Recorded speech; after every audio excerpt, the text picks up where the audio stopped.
You're listening to WRUU-LP, Savannah, Georgia, 107.5 FM, community radio with a global soul. Also streaming online at savsoundings.org. That's SAVSOUNDINGS.org. Check, check, 1, 2. Look like a little country. Some rock and roll and blues. 'Cause we sure love playing for good people like you. Let me know if you can hear me. Check, check, 1, 2. Welcome to Music Local and Sustainable, the radio show that features discussions with and the music of local musicians. I am your host, Dave Lake.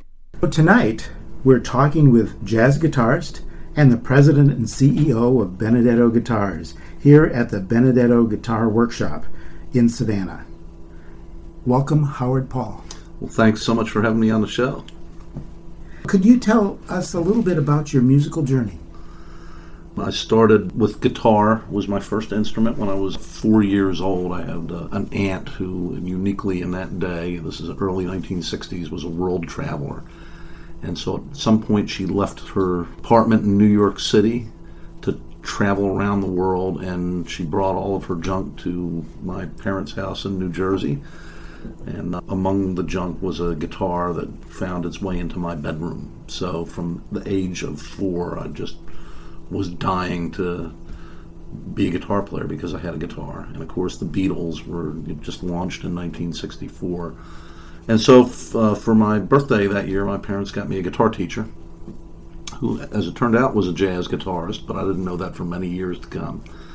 And then at 10 years old, I was introduced to an amazing, I won't call him a savant, but a prodigy named Dave McKenzie, incredible alto saxophone player, who at 10, when you listened to him, you couldn't tell the difference between Dave and Paul Desmond, Dave Brubeck's saxophone player. And so his father insisted that I come to their house. They had a basement, a dungeon, and that's where we would start listening to Dave Brubeck. And he introduced me to Miles Davis and Charlie Parker, and that was my first real taste of jazz. And since that age, since I was 10, I really haven't played any music other than jazz. I've gotten stuck in the occasional wedding gig where I had to play a few Elvis songs, or Jeremiah Was a Bullfrog, but really from 10 years old on, everything's been jazz. Dave and I started playing professionally at 13, and full time at 17. And when I was 20, I took a couple of years off to go to college, but played throughout college, toured during my college days. I was at the University of North Carolina, Greensboro, and some time at Chapel Hill. Played with a 14-piece jazz orchestra on weekends. We'd go on the road, the Burt Messingale Orchestra. And then during the summers, I'd be back in Atlantic City, playing in the clubs and the casinos, and did that until my mid-20s, when I decided I probably wouldn't live to see 30 if I continued on the road of being a full-time jazz musician.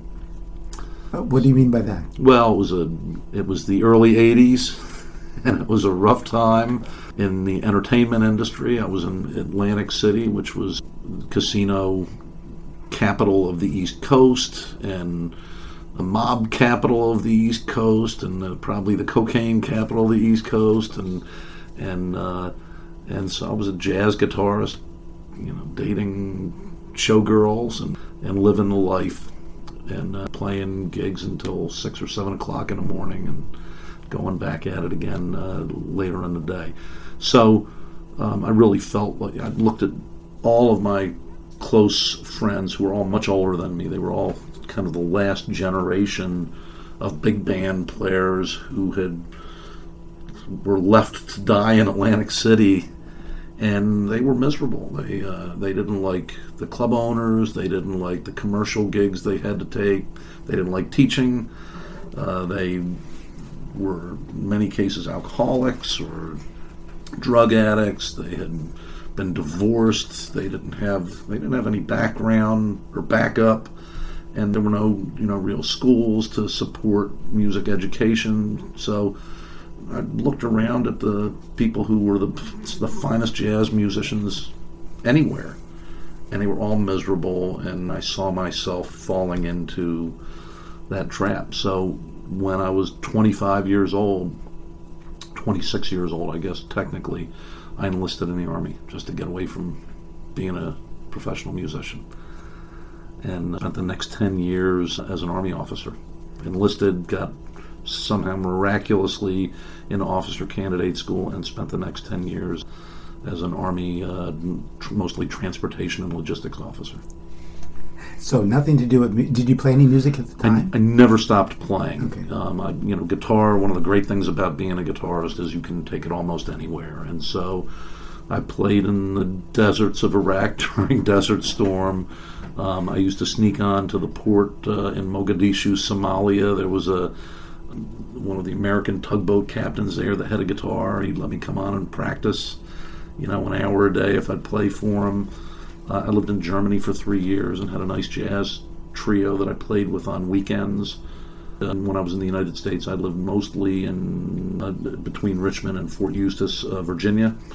And so I had weekend gigs there. So I never really stopped playing, but I wasn't developing as a musician. I was just trying to maintain whatever chops I had, when I came into the military. And in 91, I was settled in Savannah. I was not really settled here, but stationed here at Hunter Army Airfield with orders to go directly to Desert Storm. So I had about 8 or 10 days on the ground here. The very first civilian I met in Savannah was Ben Tucker. He invited me to play with him as long as I was in town that week, and that first night I met my wife. And so I fell in love with Savannah, and fell in love, and decided it was going to be home whenever I got out of the military. So I spent from 91 until 96 still on active duty between Desert Storm and Somalia, and about a year at Fort McPherson in Atlanta, but with Savannah as my base during that time, and Ben Tucker as my conduit to the jazz world. In 96, I resigned from active duty to settle down permanently in Savannah. I took a day job with Chatham Steel Corporation, and that day job allowed me to play at night 4 to 5 nights a week. So I've been playing 3 to 5 nights a week ever since 1996 when I settled down here. So it's kind of my jazz trajectory. And how did you get hooked up with Benedetto Guitar? I heard about Benedetto Guitars in the early 70s, right after Bob had started building. Someone in Atlantic City, where I grew up, talked about this great guitar builder. At that time, Bob was in Clearwater, Florida. But I wanted, a D'Angelico, back then a D'Acquisto guitar. They were ridiculously expensive and all custom built for somebody else. D'Angelico died in '64, and that was kind of the epitome of what a jazz guitar was supposed to be. And so I couldn't get one of those, but I could buy Gibson, and I was playing Gibson L5s and Super 400s. And somebody told me about Benedetto Guitars as being the best, the next great jazz guitar builder in the world. And I didn't really hear much about him. I'd seen a couple guitars along the way until 1995. As I was getting ready to get out of the military, I ran into a Philadelphia jazz guitarist named Jimmy Bruno. And within a few months of running into him, Boo Hornstein saw me on the street in Savannah and said, "We're going to try and do a Tybee Island Jazz Festival, and we want a headliner to bring down that we can afford." And I said, "You know who Jimmy Bruno?" "Of course I know Jimmy." So, "Well, let me give you some of his CDs." He had just given them to me in Philly. And Boo agreed to bring Jimmy down. When Jimmy came down for the concert, Boo called me up, said, "Pick him up from the airport, take him to the hotel. You are his chauffeur for the next 3 days." Which is a really dangerous thing to do with Jimmy Bruno. I could do hours of stand-up on my time with Jimmy. So Jimmy at that time was Bob Benedetto's maybe his preeminent artist. Jimmy, Bucky Pizzarelli, Howard Alton, Jack Wilkins, Chuck Wayne were all Benedetto players. But Jimmy was the hot, young, stud jazz guitarist in the world at the time. and he had a brand new 7-string Benedetto guitar. And we hung out for 2 or 3 days, and he forced me to play his new 7-string, which I'd never played before, from day one. Let's listen to Jimmy Bruno playing I'm in the Mood for Love on his 7-string Benedetto guitar.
And so by the end of a very long drunken weekend, I called Bob Benedetto and ordered a guitar from him. Didn't know him, had never met him. Back then, it was a 2.5-year wait, and his cheapest instrument was $10,800. 4 times as much as I'd ever spent on a guitar.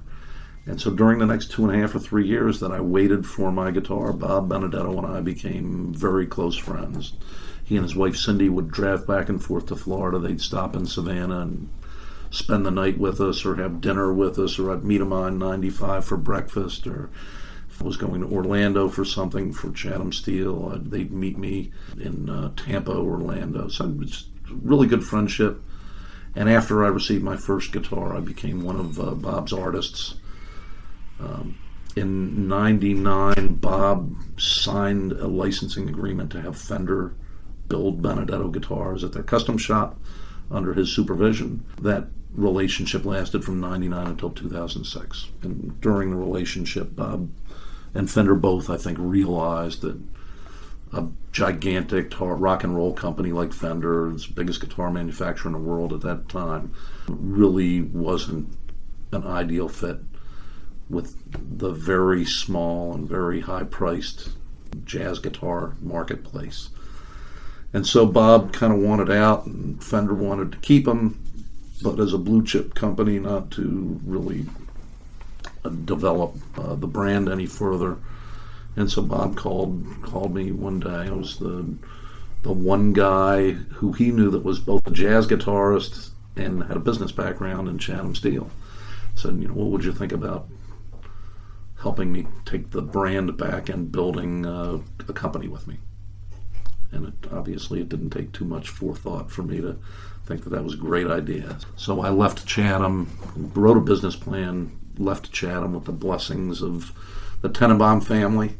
In fact, some of them are investors in the company, and Arnold Tenenbaum's still on the board. They really supported this venture, and it's 10 years now we've been here in Savannah. Bob was chairman, I was president and CEO, and we established the company from the ground up. So that's how we met and why I stumbled into the company. So what kind of advantages do you see for Savannah for having a world-class guitar workshop here in Savannah? Well, I think any best-of-class company, no matter what you build, is something that in any area should be proud to have and to tout. And we probably don't do enough of that. There's a guy who does nothing but make captain's chairs and seats for super high quality, 120 foot and above, ultra deluxe yachts. And they make them in Savannah, and they may be the best in the world or the best of class in the world. Clearly, Gulfstream is a best of class in the world, much bigger kind of manufacturing company. There's a wonderful furniture maker here, Greg Gunther, who makes some reproduction and is probably most famous for restoration of museum quality 17th and 18th century furniture, and he's probably the best in the world at what he does, or certainly among a very select few. When you have companies like that, that says a lot about the city you live in, because Benedetto is an example. We don't have to be here. We could be anywhere. We're here because I love Savannah. I love the city, and I think it loves me back. It loves what we bring here back through the kind of cultural opportunities they present to me as a musician, and a Benedetto as a guitar company. We have relationships with hotels like the Mansion on Forsyth Park, Richard Kessler, and with great folks at North Point Hotels who own 7 or 8 hotels in town. With Triplet has done some things with Benedetto Guitar. So there's a symbiotic relationship between these really small, very elite companies, and it has nothing to do with whether you're profitable, has nothing to do with how many employees you have, it has nothing to do with how many boards you participate on. It has to do with being the best in the world at what you do, and a city that sort of embraces that quality of art whether it's food or furniture or musical instruments or jet planes. I think Savannah does a pretty good job of embracing it. Who are some of the artists that use Benedetto guitars? Over the years, we've had a lot. The last 3 generations, I'd like to say, of great players. Bucky Pizzarelli, Chuck Wayne, Johnny Smith owned and played Benedetto guitars. Kenny Burrell still owns and plays a Benedetto guitar. Howard Alden, Jack Wilkins, Jimmy Bruno, Frank Vignola, Martin Taylor's played and still owns a Benedetto guitar. Peter Frampton owns and plays one from time to time. Bernie Williams, the New York Yankees center field legend, owns a couple Benedetto guitars and plays them. And then more modern or younger generations, obviously Pat Martino is one of our greatest players and a big influence on other generations. But over the last few years, we've really made an effort to try and bring in the best artists and the best educators. So Dave Stryker, for example, is a new Benedetto player. He comes to Savannah often with the Lincoln Center. During Swing Central, he's the jazz guitar cadre for them, and he's a Benedetto artist and teaches at University of Indiana. Fareed Haq, who's an incoming Benedetto artist, tours with Diane Reeves, has been here many times. He's a new Benedetto artist. Chico Pinheiro, one of the premier jazz guitarists from Brazil, he's the new school of jazz from Brazil, is a Benedetto artist. 7 members of the faculty at Berkeley, including the chairman of the guitar department, Larry Bayonne, is a Benedetto guitarist. The jazz guitar chair at the University of North Florida, Barry Green, is a Benedetto player. The head of University of South Carolina's jazz program, Bert Ligon, piano player and guitarist, is a Benedetto artist. So it's pretty much most of the major jazz guitar programs in the country, either the chairs or the professors are playing our instruments. And then from the younger generation, we have Andreas Oberg, great Swedish jazz and gypsy jazz guitar player. Andreas Verratti, the now 18-year-old virtuoso who's working under Quincy Jones' management. We've just brought on under our fold, of course, Dan Fanley from Pink Martini, who's from a younger generation of jazz guitarists. The jazz guitarist who just won the West Montgomery competition has a Benedetto Pat Martino model. The 2 of the runners-up in the West Montgomery competition have ordered Benedetto guitars. The young guy who won the Monterey Jazz Festival jazz competition, Leandro Pellegrino, just ordered a Benedetto guitar that'll be delivered. So we've really kind of worked hard to get the next generation of jazz guitarists this quality of instrument. Let's listen to some of the younger Benedetto guitar players. First, Andreas Oberg playing Turbulent Bolero by Django Reinhardt from his album My Favorite Guitars.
Next, let's listen to Dave Stryker playing Joy Spring from his album Blue Strike.